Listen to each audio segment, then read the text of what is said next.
तर दुसरीकडे फडणवीसांनी मला गोळ्या घातल्या तरी सुद्धा आरक्षण घेणारच असा निर्धार जरांगेंनी केलेला आहे। तर मुंबईतून एकतर विजय यात्रा जाईल किंवा माझी अंत्ययात्रा। मनोज जरांगे पाटील उपोषणावर अजूनही ठाम आहेत। एकदा जर परिणाम सुरू झाले तर तुम्हाला रोखता येणार नाही असा धमकीवजा इशारा जरांगेंनी दिलाय। मी मरायला भेट नाही, सरकार बैठका घेतंय, वेळ काढूपणा करताय।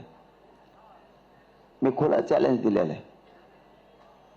तुम्ही देवेंद्र फडणवीसने मला इथं गोळ्या घातल्या तरी मी मरायला तयार आहे। त्याने मला जेलला उचलून दिलं तरी माझं जेलला मरण उपोषण सुरू राहणार आहे।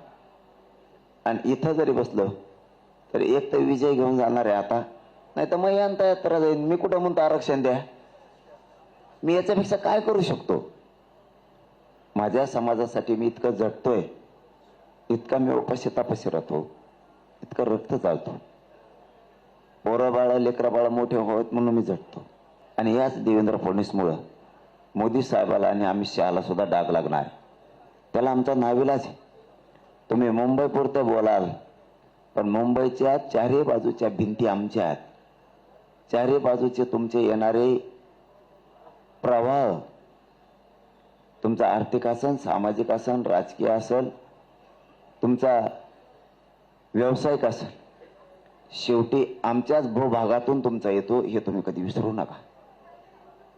एकदा जर परिणाम सुरू झाले तुम्हाला रोखणार नाही, एवढं मात्र सांगून ठेवतो। ही धमकी नाहीये, हे महाराष्ट्राच्या हिताचं खरं सांगतोय।